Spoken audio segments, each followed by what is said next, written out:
Hello, everybody, and welcome back to Best Words. This week, we need to talk about Afghanistan. I think for me, this is the single bravest thing any president has done in my lifetime.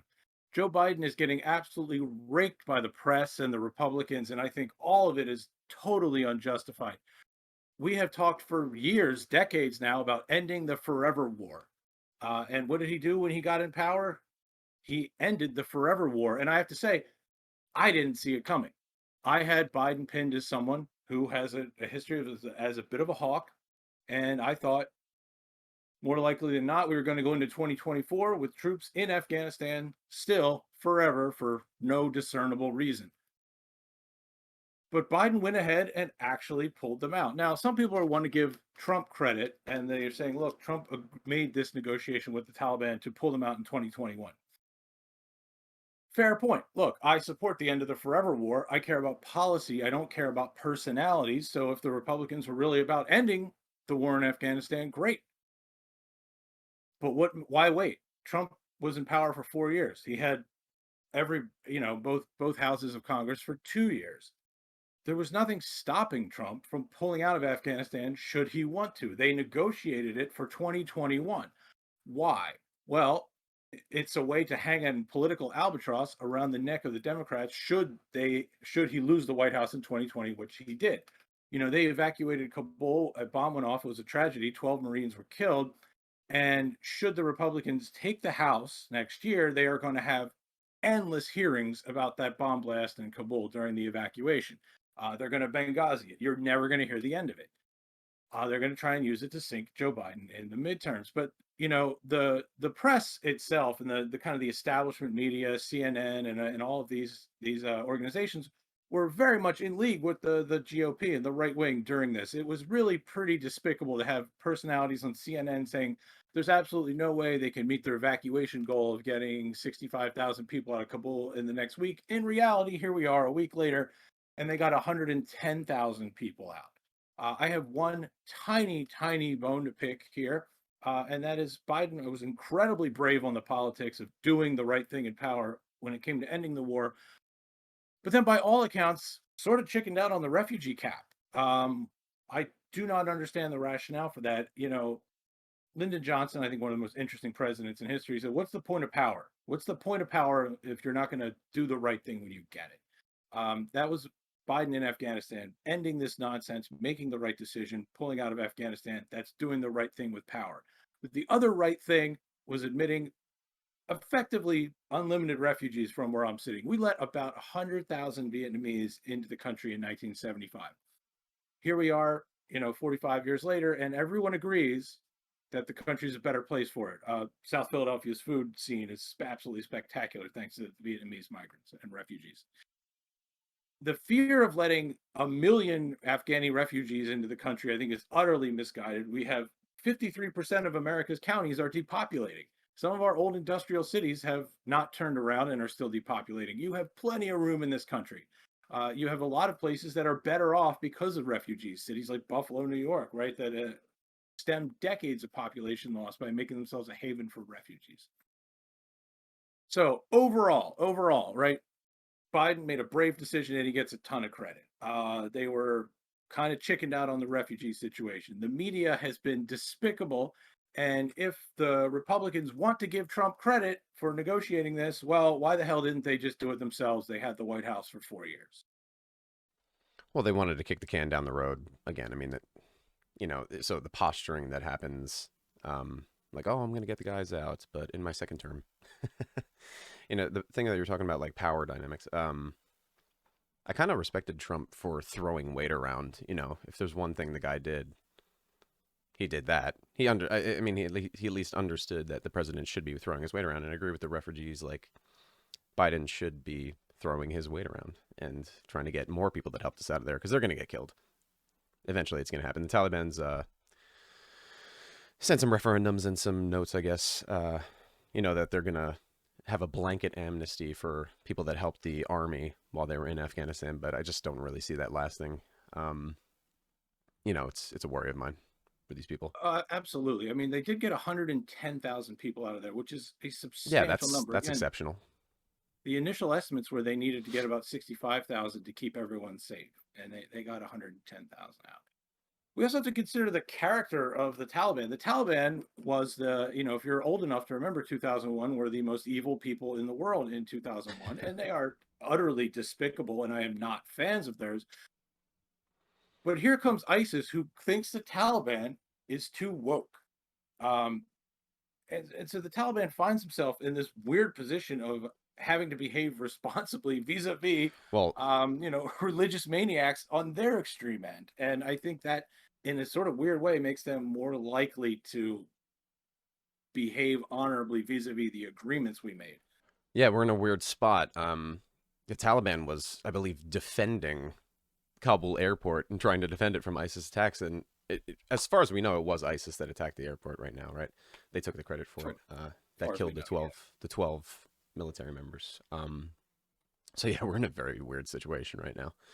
But I respect Biden for pulling out, and this is like where his stubbornness kind of plays positively for us because he kind of came out after he was getting a lot of flack from the guys in the media and CNN and everything, and he's like, "No, I'm holding to this decision. Like, I'm not going to let somebody else do it. I'm just going to take the flack for it." And his poll numbers have been going down very, very sharply. You see the power that these institutions have, even though everybody thinks they're fake news, right? Um, yeah. No, absolutely. I mean, his no numbers were holding at 60 very consistently. Now they're down to about 50. The that's his perception. overall rating. Yeah, I was talking more the rating specifically on Afghanistan, which had plummeted. Which I'm sure it'll rebound because people on our side of this, who I think have a better view, one that doesn't support a war going on for 20 plus years, gets out there more. Hopefully, people start to realize that it was the right And decision. absolutely, and start to own it. In fact, I'll go a step further. I don't think Biden pays a price for this politically in the midterms. I think this is an That's incredibly possible. popular move. The only way to lose it is for the Democrats to start running from their shadows. And instead of turning around saying, "Yeah, you're goddamn right, we pulled out of Well, Afghanistan, and it's about time," they start to like wish wash and start giving credence to bad faith arguments from the GOP. I have to say, previous iterations of the Democratic Party would have done exactly that, but I don't see it. Biden is sticking by his guns, and I I think agree. politically Yeah, he made the right move. they have changed a bit. They're usually very good at grasping defeat from the jaws of victory, but in this case, I think maybe if I mean Biden at least is doing that. I'm not so sure about the Pelosi and Schumer and those guys. They've been very quiet for the most part, from what I've seen. Maybe Pelosi not as much as Schumer, but We'll see. I mean, it's also up to us, being the base, to just voice our vocal support for this move. Biden was, again, not my first choice in the primaries, not my second choice in the primaries, probably he was not my about, third choice in the he primaries. was around the bottom choice for me in the primaries, He right was, right next to and Kamala Harris, and then we got them yeah, both. but I've liked him more and more as president as time has gone on, and I'd say for me, he went from a B minus to an A with this move. I love that he did this. I think more highly of him because he did this. And I can't be the only one. And I think statistically speaking, I think this is a popular move. Again, I think the politics in the medium term actually work in Biden's favor. Let's look at the Right, pylon from the media, right? Have you ever actually watched cable news? We've all subjected ourselves to it. it's It's very terrible. It's difficult. terrible. Even It's very MSNBC is difficult. trash, right? And Yeah, I can't watch any of those shows.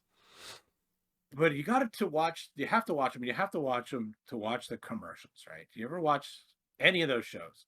The commercials are almost exclusively Oh, GE. big pharma and defense Yeah, contractors. It's unreal. I yeah. mean, why the hell is Raytheon advertising? And of course MSNBC is or was owned by Well, General they're Electric trying to again. pick up some new. They're trying to pick up some new customers. Come on, like people that watch MSNBC aren't going to need some Raytheon products. Jibril, Yeah, I no. mean that's the reason MSNBC has it's been trash on anything to do with big pharma and healthcare since the beginning, because look who pays They've the been bill. they were pro like when the war started. They were very pro war too. What was the guy's name? Pat Buchanan? Did he get? He was anti-war, I believe. Remember? Pat This is Buchanan, going back to like 2002. Phil Donahue. Right. And they basically just took the guys off the air. Yeah, That's your left wingers, right? your left wing news station. Yeah, the media is very pro war, and it's very obvious why they are. It's because they get paid by them. Yeah, The I mean, military industrial complex. Eisenhower had it right. We should have listened to him. yeah. But yeah, there's a few more things to talk about though with Afghanistan. Basically, just that the Afghanis, they were never going to be prepared to defend themselves without us being there. And Trump set up the timeline to leave. Biden wound up pushing it back a little bit, actually. And I think August 31st was supposed to be the cutoff date. If we kept our people in there, we would have been getting attacked by the Taliban likely, so even more people would have died. Um, the Afghan army had about 300,000 fighters, and the Taliban only had about 75,000. I just think, a lot of those people in the army probably agreed with the Taliban on a lot of things, or the only thing keeping it together was the United States being in there. And, sorry, but we can't stay there indefinitely. No, I mean, armies are held together by esprit de corps, by ideology, and by money. Um, and if you're fighting for just this sort of Afghanistan, just really just lines on the map, right? This is Europe carving up Eurasia in the Yeah. 1880s. Like what Afghanistan is four-ish. There's a couple smaller groups, a very distinct, we call them tribal groups that hate each other and have hated each other since time immemorial. They speak different Yeah. languages. I mean, the Afghan identity is superimposing a Yeah. sort of Western concept on Well, people that that's don't what see like themselves as, yeah. yeah, like Westerners, like Europeans and American, they view our country as like we're Americans, right? And if they don't know a lot about like this region, they're like, oh, Afghanistan's they're gonna fight for their flag, defend their freedoms. I'm like, oh man, that they don't even know what democracy is, so you can't force this upon them and just expect them to go along with it in 20 years when their country's been this way for hundreds, thousands of years, you know? I So mean, it's going back to Alexander the Great, right? Nobody yep, goes into Afghanistan.